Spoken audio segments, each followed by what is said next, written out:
Bien, muy buenas tardes. Sean todos bienvenidos al seminario del posgrado en Ciencias Físicas de aquí de la Facultad Sí, ya de págale. Ciencias en Física y Matemáticas.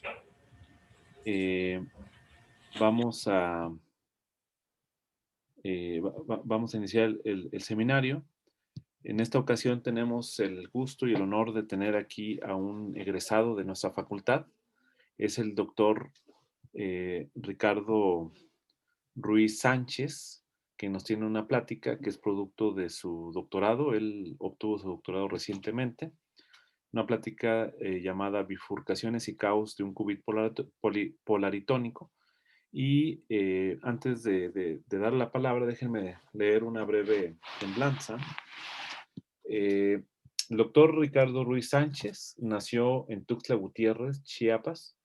Realizó sus estudios de licenciatura en física en la Universidad Autónoma de Chiapas, siendo egresado de la primera generación de la licenciatura en física en el año 2010, de aquí de nuestra Facultad en Ciencias en Física y Matemáticas, anteriormente llamada CEFIMAP, como ustedes sabrán.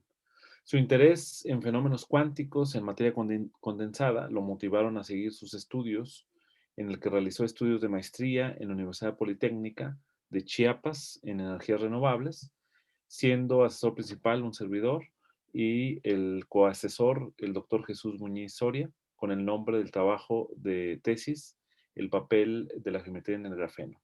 Recientemente obtuvo el grado de doctor en ingeniería con orientación en el área de sistemas energéticos en la Universidad Nacional Autónoma de México, del Instituto de Energías Renovables, asesorado por el doctor Yura Rubo, en el que se encuentra interesado en el estudio de condensados polaritónicos en microcavidades semiconductoras. Actualmente, el doctor Ricardo Ruiz Sánchez cuenta con 2 publicaciones. Así que, pues, adelante, Ricardo, es todo tuyo el escenario. Sí, muchas gracias. Bueno, antes de iniciar, pues le agradezco al profe Pavel por haberme invitado y a cada uno de ustedes por estar aquí conmigo acompañando para esta plática que yo voy a desarrollar. Espero no ser muy extenso en cuanto al contenido. Trataré de ser algo breve para también responder algunas preguntas que ustedes tengan. Y básicamente yo traté aquí de escribir el contenido de lo que pienso hablar, una breve introducción, nomás como motivación de por qué se desarrolló, digamos, este trabajo. Y después hablaré sobre la dinámica conservativa de dos condensados, en el contexto de tal vez algo que ya ustedes ya manejan pues muy bien. Y después como que la parte central, ¿no? Que es el modelo que yo usé, que es un modelo que tiene bombeo y disipación para, digamos, una microcavidad.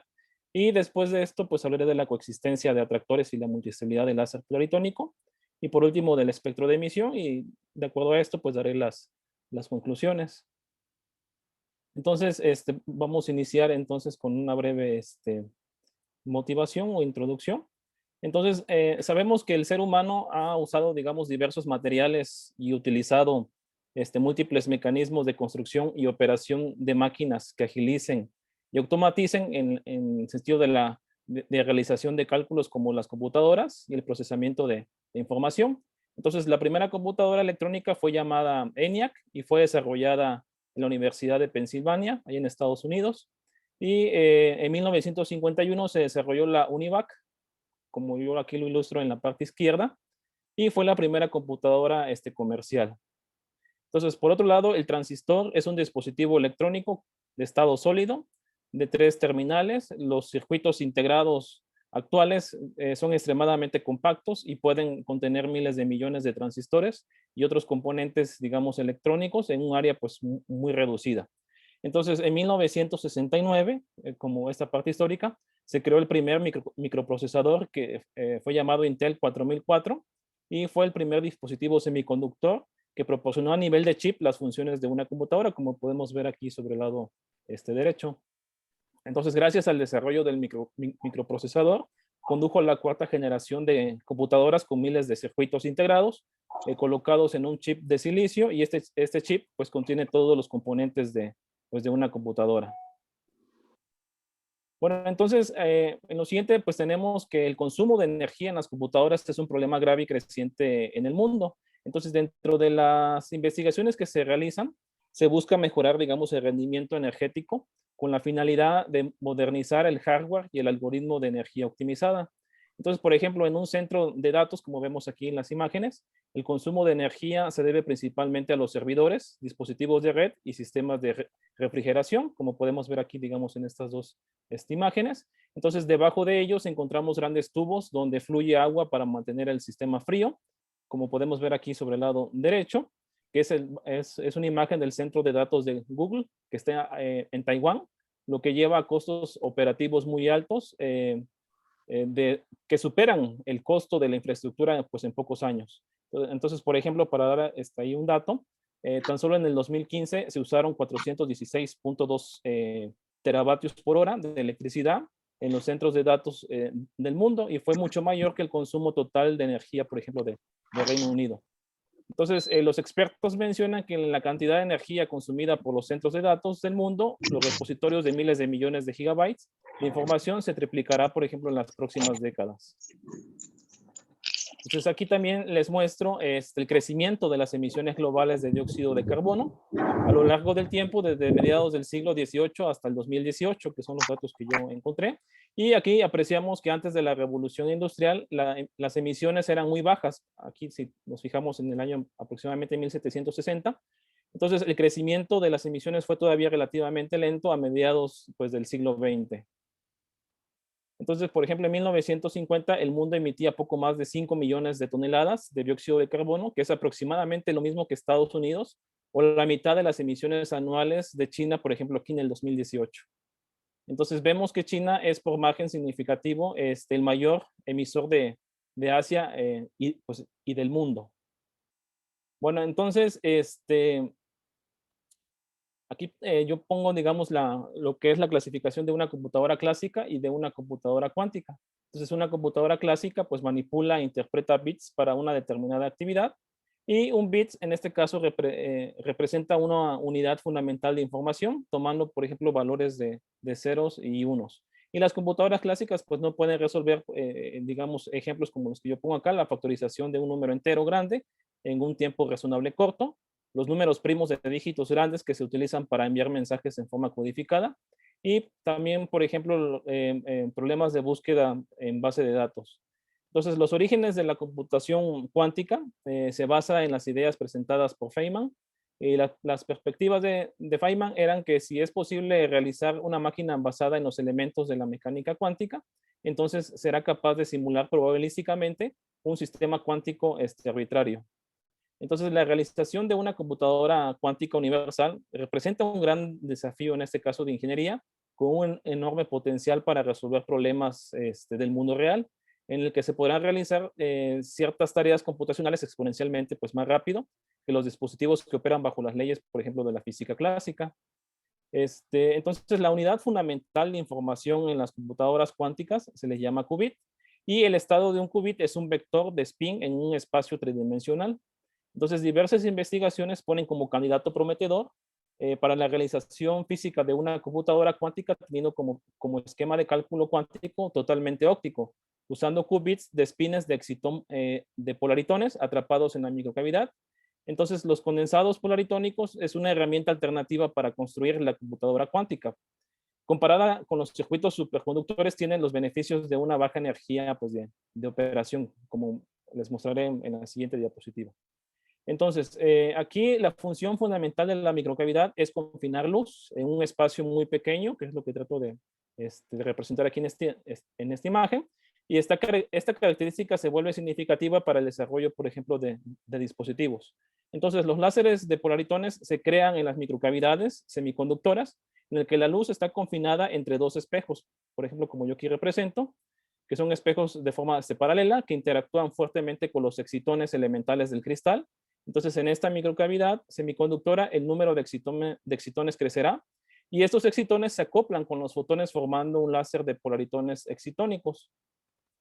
Entonces, los polaritones tienen, por ejemplo, masa efectiva de 10 a la menos 4 respecto a la masa del electrón y tiempo de vida en picosegundos. Y hace algunos años se encontró, digamos, de forma experimental que exhibe energías de conmutación por debajo de los 0.5 femtojoules. Entonces, estos láseres juegan un papel importante para la emisión de la luz coherente de baja intensidad que puede ser usado, digamos, para el desarrollo de la computación. Entonces, yo aquí les hablo en lo siguiente, solamente para adentrarnos a esta idea de la dinámica conservativa de dos condensados. Entonces, aquí considero dos centros de condensación etiquetados con las funciones de onda psi-1 y psi+1, siendo números complejos relacionados con la ocupación en el número de bosones. Entonces, tomando en cuenta que aquí se toma en cuenta que hay repulsión entre bosones, y el modelo de Bose-Hubbard-Dimero es un área muy estudiada en particular, es similar, por ejemplo, al modelo de Liskins-Miskov-Clip. Y podemos preguntarnos entonces qué tipo de condensados podemos encontrar, ¿sí? Entonces, en lo siguiente podemos ver que podemos encontrar un estado simétrico, debido a que se distribuyen bosones en dos centros. Entonces, aquí lo represento con estos circulitos, esta distribución, y de forma equitativa vemos que en cada centro tenemos pues de forma igual pues este número de bosones. Tiene entonces la diferencia de fase cero y esto es un estado fijo. Y por otro lado podemos encontrar o también se puede formar este otro estado que es el estado antisincronizado, donde aquí la diferencia de fase entonces es pi.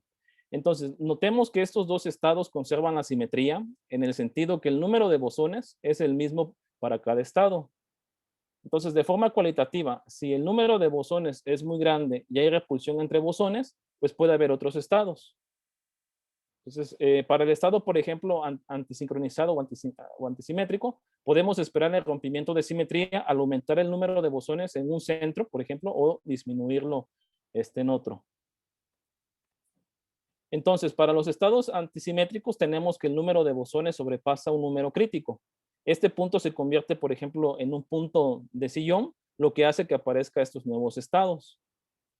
Entonces, notemos aquí en las imágenes que tenemos un número de ocupación diferente, representado con el color, por ejemplo, negro, con un número mayor de ocupación respecto al color gris, parcialmente claro. Entonces, ahora para el caso conservativo, pues tenemos que ya vimos que la diferencia de fase es pi, pero para el caso no conservativo, como lo que presento aquí, pues no es tan trivial, teniendo, digamos, esta forma, como lo que presento acá. Entonces, cualitativamente, esto, digamos, puede aparecer si imaginamos que tenemos repulsión entre bosones, en donde se tiene muchos bosones. Entonces, la energía libre para sacar o meter un bosón adicional, hay que darle mucha energía al sistema, debido a que el potencial químico, pues, es grande. Entonces, en el otro centro, consideramos, por ejemplo, que hay pocos bosones. Siendo, digamos, el potencial químico pequeño. Como dato tenemos que el potencial químico es el producto, en este caso, de la constante de repulsión por el número, digamos, de bosones. Entonces, es posible mover un bosón de un centro, perdón, no es posible, en este caso, mover un bosón de un centro a otro, es decir, no es posible balancear la energía. Entonces, como observación tenemos que estos estados aparecen cuando el potencial químico es mayor que el acoplamiento de Josephson. Entonces, aquí un sistema oportuno para el estudio de la coherencia es un condensado de Bose-Einstein en una trampa óptica de doble pozo, conocido, por ejemplo, como la unión de Josephson. Entonces, desde la perspectiva teórica, el modelo del dimero de Bose-Hubbard describe la dinámica de los bosones que fluctúan, por ejemplo, entre dos sitios, y entonces el número de bosones se conserva junto con la conservación de la energía, y por esta razón el sistema es integrable. Entonces, podemos definir las componentes del parámetro de orden, como aquí yo lo escribo, y siendo la función de onda del condensado de esta forma, como lo presento aquí en la ecuación 1. Entonces, los parámetros relevantes para este modelo son, digamos, aquí el efecto de Josephson entre los estados más menos 1, la interacción, digamos, entre bosones en el mismo sitio y entre sitios, digamos, opuestos, y el vector de spin que se define, digamos, como esta forma que yo pongo aquí representado con ecuación 2. Entonces acá el spin clásico es un vector real de 3 dimensiones con las componentes y longitud, digamos, de esta forma como pongo aquí las ecuaciones 3a y 3b. Entonces acá la componente de spin en z es el desbalance de ocupaciones y se puede tener la ocupación total, que es la longitud, por ejemplo, de S. Entonces, la otra característica son las componentes en SX y SY, por ejemplo, que dan información sobre la fase. Bueno, entonces a continuación yo aquí les muestro las trayectorias sobre puntos fijos y rompimiento de simetría sobre este, digamos, sobre este modelo. Entonces acá vemos las trayectorias en una esfera de Stokes, dado que la longitud de spin en el caso conservativo es una constante. Entonces, si el parámetro de interacción es muy pequeñita, como vemos aquí en estas dos imágenes, pues vemos aquí, podemos encontrar entonces dos puntos fijos para ocupaciones bajas, como yo lo etiqueto aquí con estos puntos FS y FA, igualmente para la imagen del lado derecho. Entonces vemos que el punto fijo simétrico, digamos que es el lado derecho, está alineado a lo largo del eje X y con su opuesto punto fijo antisimétrico. Entonces, todas las trayectorias circulan alrededor, por ejemplo, de SX, preservando la simetría de paridad del sistema. Bueno, entonces la precesión del spin ocurre en la dirección en contra, en este caso, de las manecillas de reloj, a lo largo, digamos, sobre el eje X. Entonces, estas trayectorias cerradas tenemos oscilaciones de ocupaciones. Por ejemplo, acá arriba, digamos, si tomamos una de estas imágenes, en un centro, por ejemplo, +1 es mayor y cuando este mueve es menor, siendo las famosas, por ejemplo, oscilaciones de Josephson. Ahora, cuando el número total de partículas crece, las interacciones se vuelven cada vez, en este caso, más importantes. Entonces, se puede esperar que este estado del condensado puede ser inestable, como se ve, por ejemplo, aquí en las figuras C y D. Entonces, el punto fijo antisimétrico, como podemos apreciar acá, se vuelve, por ejemplo, en un punto de silla. Entonces, estas interacciones pueden romper estas oscilaciones de Josephson, aparte de los puntos fijos, con el punto fijo simétrico y el punto fijo antisimétrico. Y resulta que el condensado puede ser formado por los estados, como yo pongo acá, F más y F menos, con el rompimiento de simetría. Entonces, para comprobar este escenario, por eso es importante para este caso incorporar el bombeo de disipación en el modelo. Entonces, como veremos aquí en la siguiente diapositiva que yo les voy a presentar, entonces, básicamente, el objetivo del trabajo realizado fue realizar un estudio teórico del modelo hecho para un condensado, en este caso de qubits polaritónicos, con el bajo consumo de energía para usos computacionales. Entonces, aquí les presento el modelo. Aquí consideramos entonces dos condensados de qubit polaritónico que obedecen aquí a la ecuación de Crosby-Taevsky como bombeo de disipación. Entonces, acá se muestran los parámetros de orden escalados y utilizamos la aproximación adiabática, que es una aproximación comúnmente usada para el sistema de condensados polaritónicos, en el que notamos el aumento de parámetros comparado que el caso conservativo, ¿no? Entonces aquí vemos el aumento de parámetros, que es básicamente, bueno, aquí tenemos el número de ocupaciones escaladas, que es digamos, el símbolo de n más menos 1. Igualmente tenemos aquí acoplamiento coherente de Josephson. Y la constante entonces de interacción entre polaritones y bombeo. Y aquí entonces gamma minúscula es el acoplamiento disipativo entre condensados y aquí gamma mayúscula entonces es la tasa de disipación de polaritones. Entonces para la realización de los cálculos elegimos aquí las unidades de tiempo establecido por gamma, digamos, igual a 1. Y entonces, de igual forma como en la diapositiva anterior, se puede definir, digamos, el vector de spin tridimensional, S, con las componentes. Entonces aquí, como vemos en las ecuaciones 5. Y que son las principales ecuaciones que se estudió, digamos, pues en ese trabajo. Entonces aquí es solamente reescribir estas funciones U en términos de estas componentes, que es básicamente las componentes de spin. Bueno, entonces aquí analizamos lo que es el estado fijo del láser. Entonces, a partir de las ecuaciones 5, por ejemplo, de estas ecuaciones, analizamos, digamos, como parte numérica y vemos que poseen al menos 4 puntos fijos importantes. Entonces, los puntos fijos del láser están dados por raíces no triviales del sistema algebraico, de las ecuaciones 5 que les mencioné anteriormente, y están definidos, digamos, pues de esta forma. Entonces, aquí podemos ver que hay dos puntos fijos que conservan la simetría, que dan ocupaciones iguales de dos centros y corresponde al parámetro de orden simétrico y antisimétrico, etiquetados entonces con las letras FA y FS, que cumplen, digamos, estas condiciones. Y también hay dos puntos fijos de ruptura de simetría con desigualdades, digamos, de los centros de condensación, que es básicamente de las componentes en Z, que puede ser mayor que 0 o menor que 0 respectivamente, y etiquetados, digamos, con las letras F más y F menos.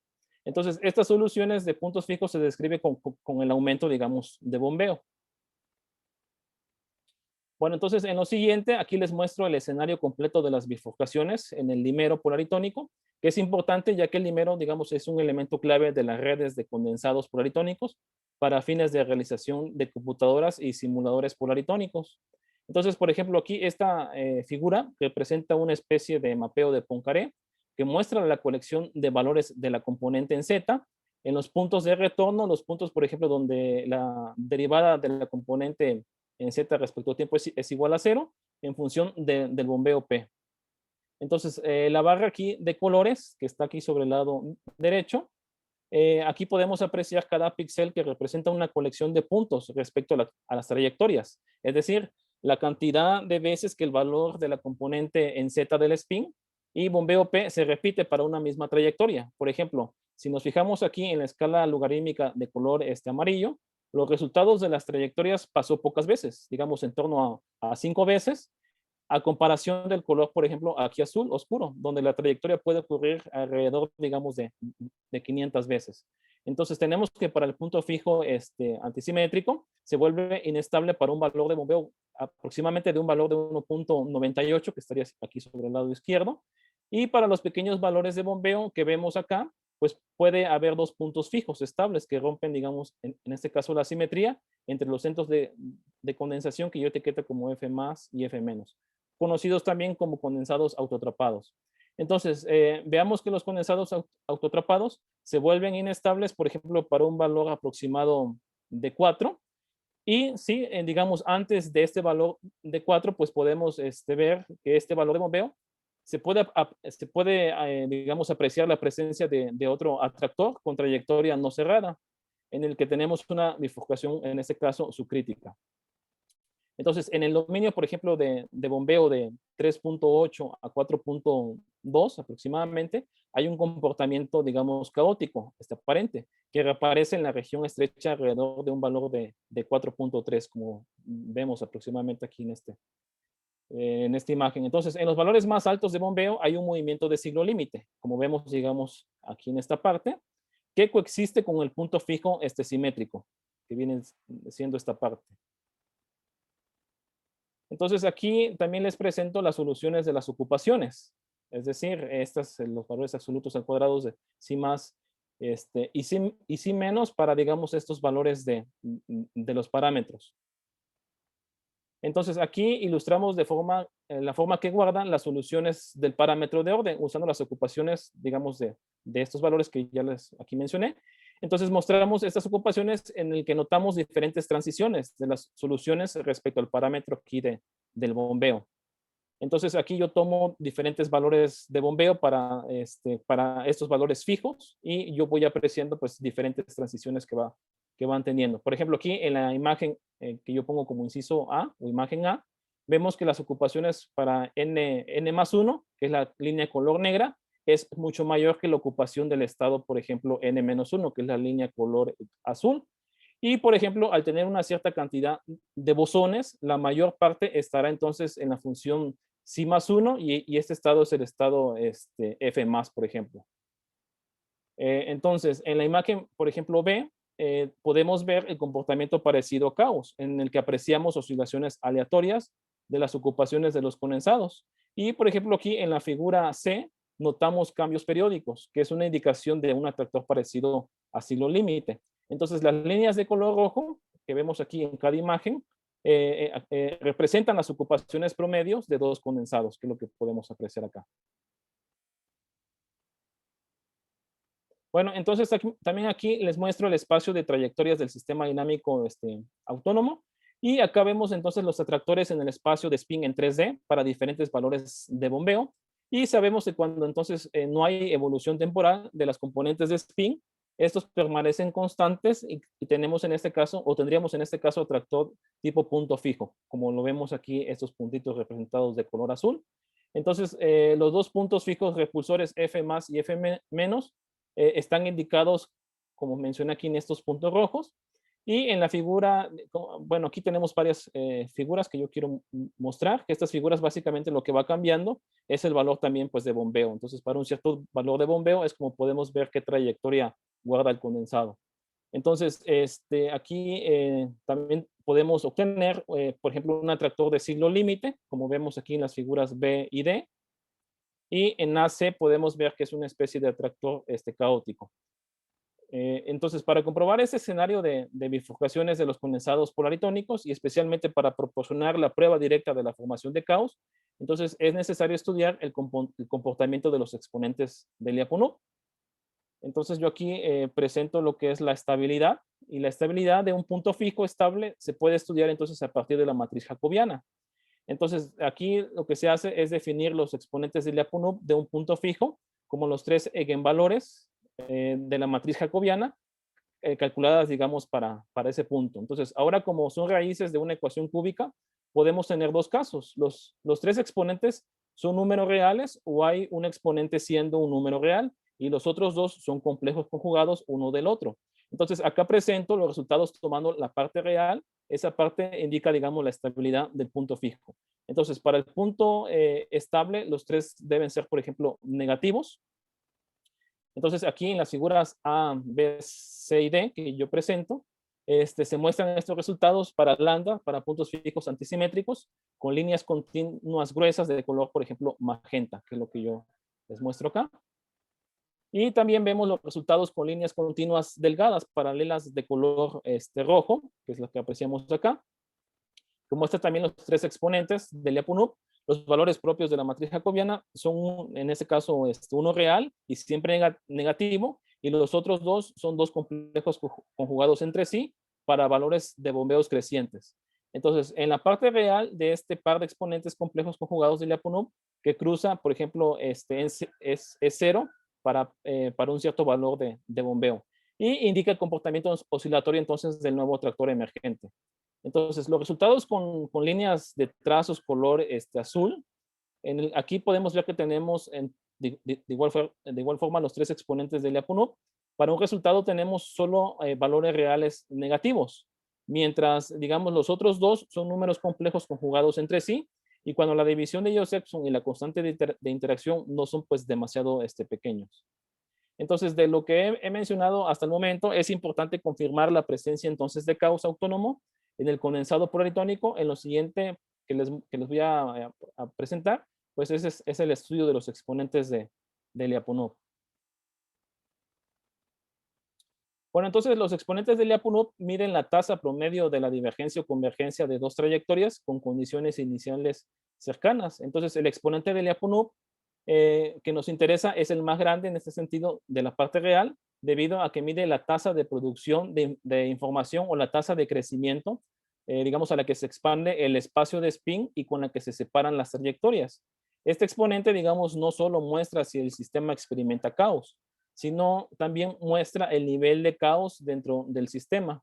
Entonces, para empezar el cálculo, iniciamos a partir de las ecuaciones dinámicas de spin y adoptamos, digamos, una discretización uniforme en el tiempo sobre la trayectoria.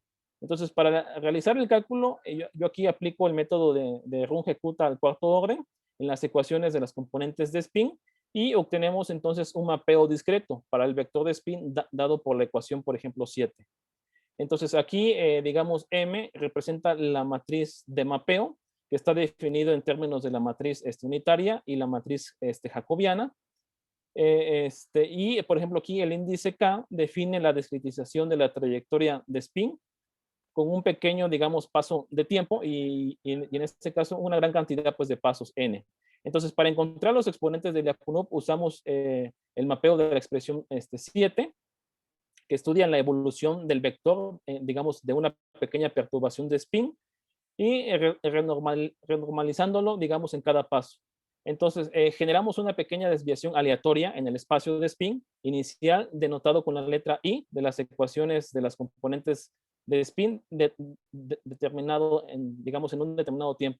Entonces, en el primer paso, la desviación cambia de forma de la expresión como vemos aquí en 8, y el vector final, digamos, se renormaliza a la longitud de la desviación inicial. Luego obtenemos la desviación del segundo paso y así sucesivamente. Y finalmente, el máximo exponente del Lyapunov se define como vemos aquí en la expresión 9. Entonces, de las soluciones posibles que se pueden obtener, tenemos que cuando lambda es menor que 0, indica que la trayectoria termina en un punto fijo, digamos en este caso estable, y para cuando lambda es igual a 0, se caracteriza por un siglo límite, mientras que cuando lambda es mayor que 0, es la prueba directa pues de caos, del caos determinista. Entonces yo lo que hago primeramente es hacer unas pruebas aquí numéricas para ver qué me está dando, digamos, para un cierto valor de bombeo respecto al tiempo. Entonces aquí realizamos básicamente una serie de pruebas respecto al valor de lambda desde una condición inicial aleatoria para distintos tiempos transitorios, y esto será de utilidad, por ejemplo, para mostrar la convergencia aquí de los resultados.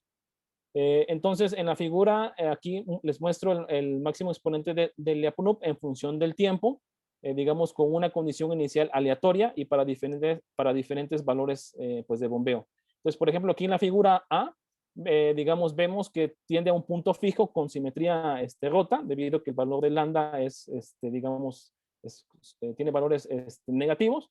Y, por ejemplo, aquí en las figuras B y C, que están, digamos, de esta forma, tenemos, digamos, un aspecto de caos y, digamos, una especie de siglo límite inestable. Entonces, aquí, por ejemplo, lambda toma valor positivo y aquí lambda es aproximadamente 0, digamos. Entonces, para asegurar que los resultados de ambos casos son confiables, pues necesitamos un tiempo mayor de convergencia debido a las fluctuaciones que se generan, como vemos aquí en las imágenes, a comparación, por ejemplo, pues de un punto fijo. Entonces, para que los resultados de los cálculos obtenidos que les voy a mostrar pues sean confiables, pues dejamos un tiempo transiente, por ejemplo, de 500 en este caso, que es suficiente para cualquier valor, entonces, pues de bombeo. Bueno, entonces aquí, digamos, les muestro ya los resultados y entonces, que son los resultados a partir, digamos, de la ecuación 9, que es la que aquí les presenté. Bueno, entonces, como vemos aquí en la figura, por ejemplo, A, tenemos resultados para diferentes valores de las constantes de interacciones, que también viene dado por otros valores, que lo que hago es cambiar, digamos, este parámetro alfa, que es el parámetro de interacción, y lo hago para diferentes valores. Y es así como yo puedo percibir estas transiciones de las trayectorias. Entonces, digamos, podemos apreciar en las imágenes que están los resultados para el punto fijo, calculado para un valor de lambda como parte real máxima de los valores propios de la matriz jacobiana, que en este punto está representado con la línea continua y discontinua de color negro, que son las que percibimos, digamos, acá. Entonces, estos resultados podemos notar los puntos fijos de ruptura de simetría, que son estables para un bombeo bajo, que es lo que podemos notar sobre el lado izquierdo, y así sucesivamente si vemos las demás, por ejemplo, las demás imágenes, pero es más apreciable, por ejemplo, para la imagen 1. Perdón, esta imagen.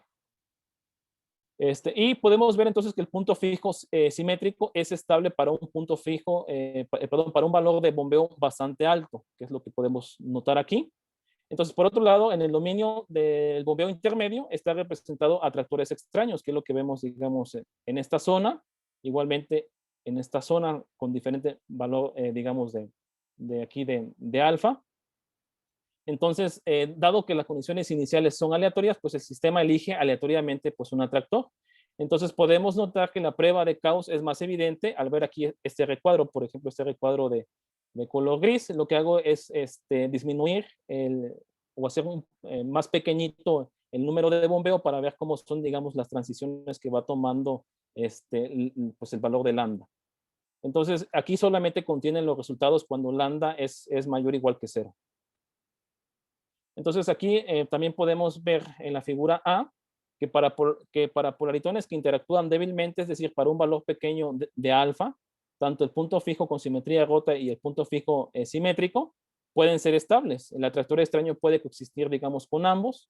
Y otra característica importante es la posibilidad de coexistencia del punto fijo simétrico estable y el siglo límite. Entonces, como podemos apreciar, por ejemplo, en las figuras B y C, aquí digamos, se puede apreciar, digamos, el atractor de siglo límite, que puede extenderse a valores altos también de bombeo, digamos, cuando lambda es igual a 0. como vemos también acá. Entonces, estos resultados muestran que cuando el bombeo disminuye desde un valor alto, el punto fijo simétrico se transforma, por ejemplo, en el signo límite por la bifurcación de Hopf. Y digamos, para ver cuál sería esta dependencia del máximo exponente de Lyapunov, el para bombeo, entonces lo que hago es tomar, digamos, valores de la constante de interacción, alfa, respecto al valor de bombeo, y acá entonces represento la dependencia del dominio caótico de los parámetros que dependen de la constante de interacción, alfa, digamos, entre polaritones, como el valor del acoplamiento de Josephson entre los condensados. Entonces, por ejemplo, aquí en la imagen A, en la imagen B, lo único que hago es cambiar o fijar, digamos, este parámetro alfa y intercambiar, digamos, esta alfa, digamos, en estos dominios y épsilon. Entonces, aquí podemos ver, entonces, que el dominio de caos se desplaza hacia un bombeo más bajo con el aumento, por ejemplo, de alfa, perdón, es aquí, con el aumento de alfa, y hacia un bombeo más bajo con el aumento, por ejemplo, de épsilon.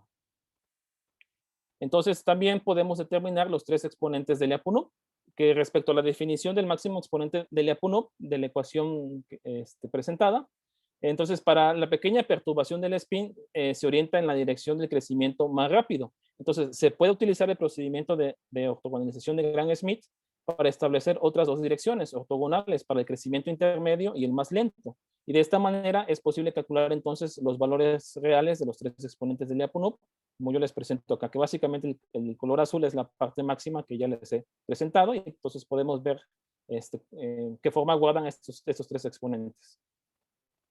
Bueno, y también lo que se puede ver es la coexistencia de atractores y diferentes trayectorias de spin. Entonces, como hemos visto en los resultados anteriores, la coexistencia de varios atractores estables, puntos fijos, los hilos límites, o los atractores caóticos que les he mostrado, digamos, en las condiciones de la multiestabilidad, la formación de uno u otro atractor del condensado, pues depende de las condiciones iniciales y de la manera, en este caso, pues de prender el bombeo. Entonces, un ejemplo de esto, pues tenemos al considerar el caso cuando el condensado es inicialmente vacío. Entonces, podemos pensar que el condensado es inicialmente vacío y crece desde una pequeña fluctuación, pues, del spin. Entonces, aquí lo que hago es tomar un cierto punto, digamos, en el espacio y veo cómo es entonces estas trayectorias. Entonces, sin embargo, la orientación de este pequeño vector de spin puede ser aleatoria. Y eso resulta, digamos, en la posibilidad de la formación, como vemos acá, de hasta 4 diferentes condensados o atractores. Entonces, como vemos en la figura, podemos obtener un punto fijo simétrico, que son las trayectorias de color negro, que se representan acá, y la trayectoria de color rojo representa caos, y la trayectoria de color magenta y azul son puntos fijos con ruptura de simetría, por ejemplo. Y también podemos obtener, digamos, las probabilidades de diferentes atractores como función de bombeo. Entonces, cuando las condiciones iniciales son arbitrarias, la probabilidad de realización de diferentes condensados viene dado por los volúmenes normalizados de las correspondientes cuencas de atracción. Y entonces aquí lo que hago yo es calcular para 1000 corridas. Es decir, imagínense que tengo este cubo, y sobre este cubo yo tengo estas condiciones iniciales aleatorias, digamos 1000 condiciones iniciales aleatorias, y fijo ciertos parámetros, ¿sí? Que son los parámetros que están aquí, digamos, en la parte de abajo, y en cada corrida, entonces, únicamente inicializo el sistema de forma aleatoria para las condiciones iniciales, para el volumen, entonces, del espacio de spin.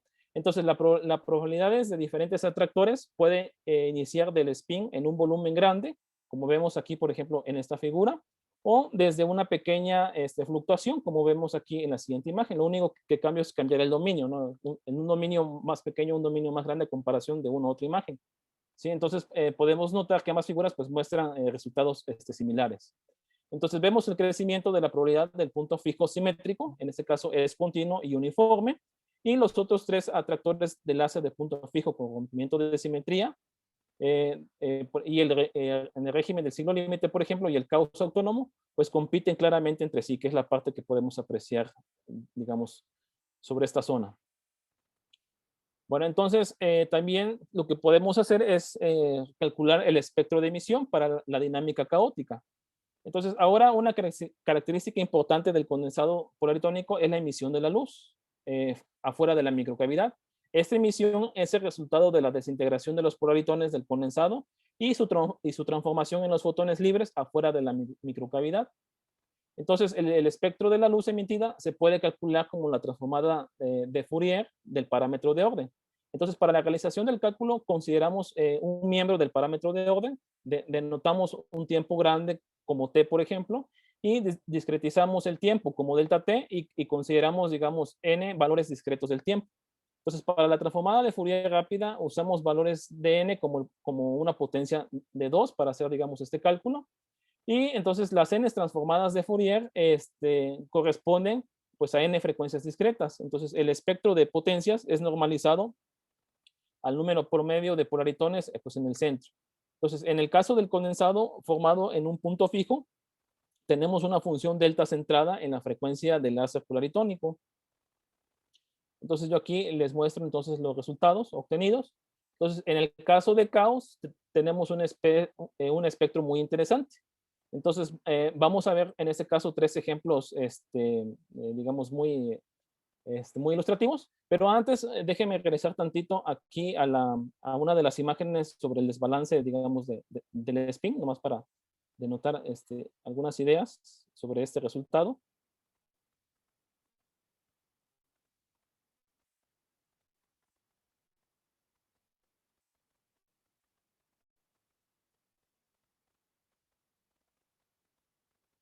Aquí, entonces, por ejemplo, aquí podemos observar que el caos aparece en el transcurso de una bifurcación subcrítica, digamos, sobre esta zona, desde los puntos fijos, corruptura de simetría, y llamamos, digamos, a este rango como el dominio 1, digamos, aquí, sobre esta zona, y después el caos se convierte, por ejemplo, en un siglo límite, como lo apreciamos, digamos, en esta zona, pero reaparece una vez más en un rango de potencias de bombeo alto, en el que llamamos, por ejemplo, dominio 2, ¿sale? Entonces, bajo estas ideas, yo lo que hago en base a lo que ya les mencioné, pues es calcular entonces cómo es el espectro.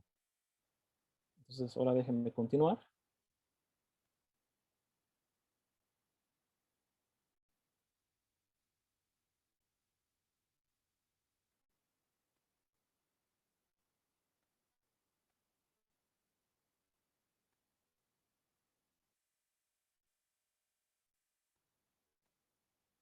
Sí, entonces, por ejemplo, acá muestro el espectro de emisión en el dominio 1 que les platiqué sobre la imagen del desbalance. Para la imagen, por ejemplo, aquí esta imagen y para esta imagen, por ejemplo, lo único que cambia es el valor, si se dan cuenta acá, si comparan el valor de bombeo. Entonces, en este valor de bombeo, con estos parámetros fijos, pues vemos, digamos, estos resultados para un bombeo de 3.9 y 4.1. Entonces, estos resultados están caracterizados por 2 tiempos característicos. Un tiempo corto, que corresponde, digamos, a la distancia grande entre los picos estrechos, y un tiempo largo proporcional al inverso de la distancia entre los picos intermedios gruesos. Entonces, el primero es el tiempo típico de oscilaciones del spin autotropado, es decir, en el hemisferio norte o hacia el hemisferio sur. El tiempo largo es el tiempo típico de los procesos del cambio del hemisferio, de las oscilaciones. Entonces aquí, digamos, en la siguiente figura, cuando cambio otra vez el parámetro de bombeo, digamos, para este parámetro de bombeo de 4.25, tenemos el peine de frecuencias, que es básicamente siglo límite, y existe obviamente el único tiempo característico. Su periodo entonces es el valor aproximado, que define, digamos, la separación entre picos. En este caso, la separación entre picos es de 0.47. Y si aumentamos entonces el bombeo, como vemos aquí en la siguiente imagen, ¿sí? Entonces, este siglo límite se convierte en caos.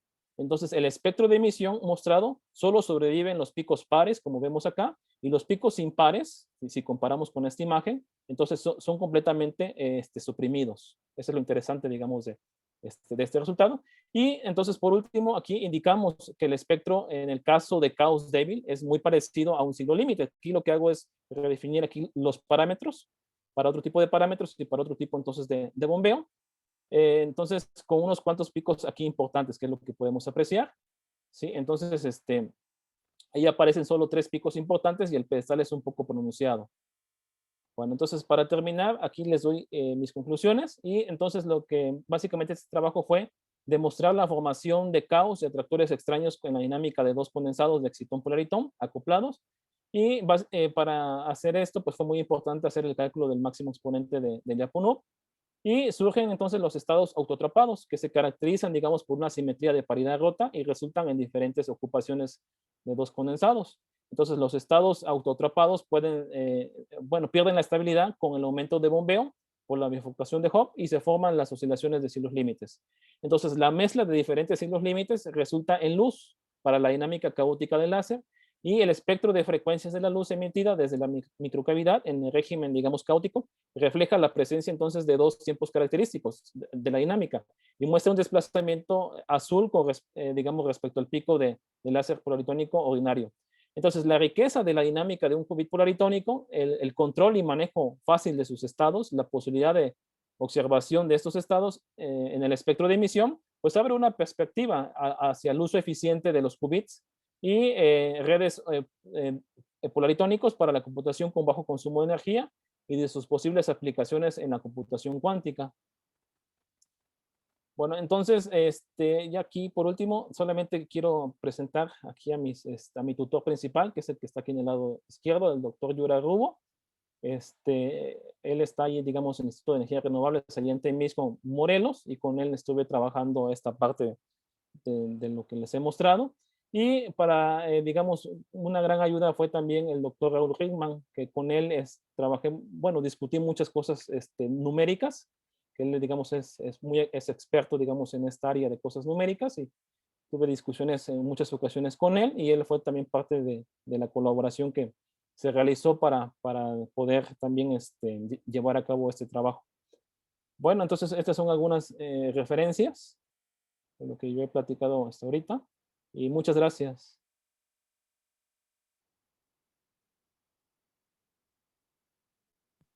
Muy bien, Ricardo. Excelente plática. Pues ahora pasamos a la sección de preguntas. A ver, ¿quién se anima? Nada más no se amontonen.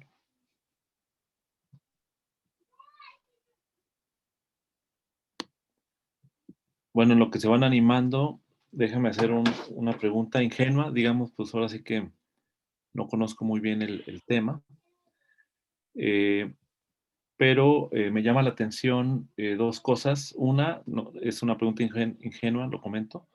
Hay posibilidad de considerar también una dinámica, o no sé si sea trivial, de condensados polaritónicos, pero en vez de una interacción repulsiva, una interacción atractiva. Si entiendo bien la interacción repulsiva en tu modelo, está en el valor de los parámetros alfa, ¿no? Que es positivo. En Sí, este caso, ¿qué ocurre, digamos, si uno considera parámetros negativos, por ejemplo, ¿no? En la interacción entre los bosones. sí, nomás Ajá, si quiero puedes poner tu ecuación llevar aquí el exactamente. modelito. Ajá, digamos aquí este parámetro alfa. Sí, bueno, Ah, aquí digamos, bueno, lo que yo presenté primeramente, nomás como para comparar, profe, es la parte conservativa, digamos, toda esta descripción es una descripción teórica, ¿no? De que teóricamente se encontró cómo están formadas estas trayectorias de spin. Entonces, realmente aquí, en esta parte, pues no tiene mucho sentido hablar de esta parte de las interacciones, porque ese es el proceso teórico, pero se complica más el asunto cuando ya se mete esta parte de disipación y bombeo. Entonces, para que tengamos estos estados autoatrapados, digamos, es necesario ver, digamos, que realmente estas partículas haya repulsión entre ellas, ¿no? Precisamente para crear estos estados que yo les platicaba aquí anteriormente, ¿no? De esos estados con simetría rota. Entonces, experimentalmente, no sé si eso sea posible, digamos, obtener estos estados con simetría rota si cambiamos, digamos, estos parámetros alfa. Ok, muy bien. Otra pregunta que también me llama la atención. eh, Parece ser que cuando tú aumentas el bombeo, pareciera como que no jugaran un papel tan importante estas interacciones repulsivas, ¿no? Porque, o sea, si uno va a una de las gráficas que obtuviste, pareciera que uno pudiera describir, digamos, el sistema solamente con la parte donde viene el efecto de bombeo, ¿no? O sea, si tú pones la ecuación, nuevamente, por favor. Ah, sí. Estaba yo buscándola. A ver.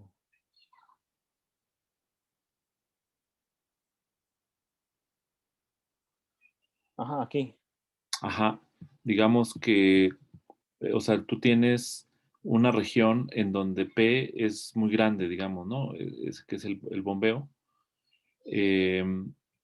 Justamente cuando P es muy grande, pues el primer término es el que domina sobre los demás términos, ¿no? Entonces, pues es el término que es lineal, uno podría resolver ahí la ecuación. Digamos, si uno ignorara los términos que son de las interacciones alfa 1, alfa 2, ¿cuál sería el efecto de estos términos nada más sobre tu sistema, ¿no? Digamos una pregunta. Sí, bueno, si entiendo bien su pregunta, usted dice que ignoramos, que si se ignoraran estos términos alfa, Ajá, es alfa 1 y alfa 2. sí. Sí, a ver.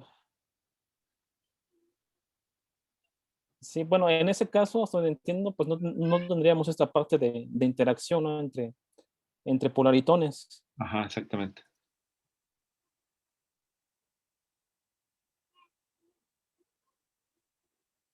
Sí, bueno, es que ese, hasta donde yo entiendo, es como el caso, digamos, de analizar solamente el espectro para punto fijo, ¿no? O sea, se tendría, digamos, este láser con una sola frecuencia. Ya no tiene uno caracterizado esta parte de las transiciones que va guardando las trayectorias. Sería como el caso trivial, hasta donde yo entiendo, pues. Ok. Porque, Sí, digamos, tiene más sentido cuando ya tienes esta parte de interacciones, cuando ya van las diferentes transiciones que va guardando, ¿no? Las trayectorias. ok. Muy bien. ¿Alguien más tiene alguna pregunta? Yo tengo una, yo tengo una. Adelante, Tadeo. Entonces, este tipo de modelos permite, o sea, el diseño de nuevos, este, microcontroladores. Eh, bueno, aquí, digamos, no se ha llevado como a la implementación o la aplicación realmente, porque aún hay cosas que no se pueden controlar. Hasta donde yo entiendo experimentalmente, este es un trabajo teórico, pero hasta donde yo entiendo experimentalmente, cuando tú estás aquí en la microcavidad, hay cosas que todavía no se pueden controlar para la aplicación. Es más, ahorita es como jugar un poquito de cómo son entonces estas interacciones o las trayectorias que guardan cuando tú tienes, digamos, esta microcavidad respecto a un cierto valor de bombeo. El problema aquí que tenemos que es un sistema cerrado, ¿no? Entonces ahí es el primer problema que tenemos un sistema cerrado y todavía falta, digamos, hacer estas transiciones de cómo podemos mejorar o cómo pueden mejorar experimentalmente para posibles aplicaciones. Una de ellas, de la que se requiere hacer, es manipular para ciertos algoritmos optimizados. Es decir, aquí cuando yo muestro, digamos, este modelito, aquí digamos esta expresión 4, esto tú lo puedes ver si comparas con, digamos, con los sistemas que guardan los qubits, teóricamente, son estas, de lo que yo platicaba, estas superposiciones de estos estados, ¿no? De estos dos estados, que en este caso sería la suma de estado 0 y el estado 1, que viene siendo representado por esos parámetros de orden, sí más menos 1.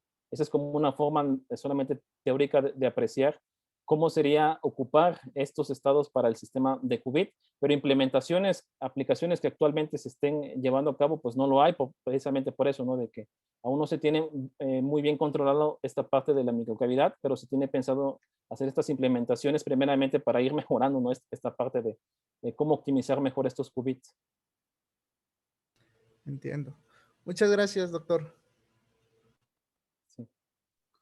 Muy bien, Tadeo. ¿Alguien más tiene alguna pregunta?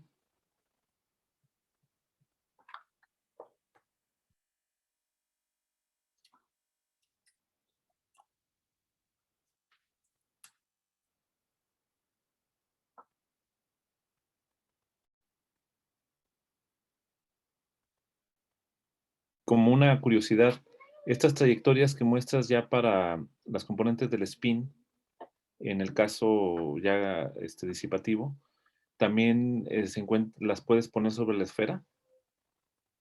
O sea, por ejemplo, en estas imágenes. ¿Estas también viven en una esfera o ahí cambia la situación? Sí, se refiere usted sobre la esfera de Stokes, ¿verdad? Sí, así como en el caso conservativo. Sí, sí, sí. Sí, bueno, ahí es más complicado en el sentido que ya no tenemos como esta forma tan usual, ¿no? De, por ejemplo, aquí, en la parte teórica de lo que se conoce, pues es sin esta parte de bombeo y disipación. Entonces, hacer esto, digamos, analíticamente, pues no es posible, ¿no? Porque, digamos, aquí yo lo que hago para la parte conservativa es usar estas funciones de Jacobi para poder hacer este cálculo, pero cuando tú tienes esta parte de que el bombeo depende, digamos, de estas interacciones, bueno, al menos yo no pude hacer, digamos, de forma analítica este cálculo. Tendría uno que hacer algunas aproximaciones, pero así No, como tal, digamos, analíticamente no. entiendo que no se podría hacer de manera analítica, pero digamos, mi pregunta es más bien si el vector de spin de alguna manera o las componentes de spin ocupan una cierta superficie, digamos, en R3 o va a ser también la esfera, digamos, o es otro tipo de, digamos, porque al final de cuentas el vector de spin, digamos, la punta de ese vector, pues va a estar describiendo una superficie en R3 y la pregunta es si es una superficie que tú puedas anticipar solamente los resultados o también caen, digamos, dentro de la esfera, pero son otras las trayectorias, etcétera. Eso no lo analizaste, ¿no? No, sobre la esfera no lo analicé, pero yo entiendo bien que tendría que ser muy parecido a estas formas, ¿no? Porque básicamente aquí también guardan, digamos, estos 4 puntos fijos, exactamente de lo que se tiene con esta parte de bombeo y disipación. Entonces, eso como que da una analogía de que uno esperaría, ¿no? Si uno pudiera hacer eso. Ok.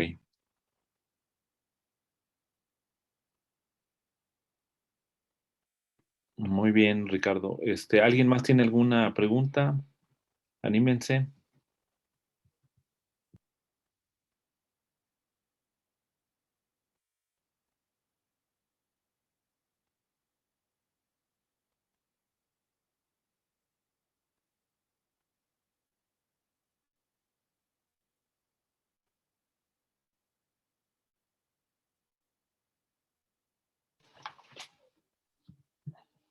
Bueno, pues si no hay más preguntas, pues entonces le damos el agradecimiento al doctor Ricardo Ruiz Sánchez y pues muchas gracias por darnos este seminario. Sí, pues muchas Entonces, gracias por invitarme, profe. de cualquier manera, si quieren conversar con él de manera más directa, pues le podemos pasar su correo electrónico para que se comuniquen. Y pues, Ricardo, el seminario va a estar dispuesto en la página de posgrado de YouTube de Sí, la está facultad. bien. Entonces ahí cuando ya esté arriba, te lo hacemos llegar. Pues muchas gracias a Bueno, sí. todos y nos vemos la siguiente semana en este seminario. Gracias, Hasta Ricardo. luego, bro. Hasta Gracias. luego. Gracias, hasta luego.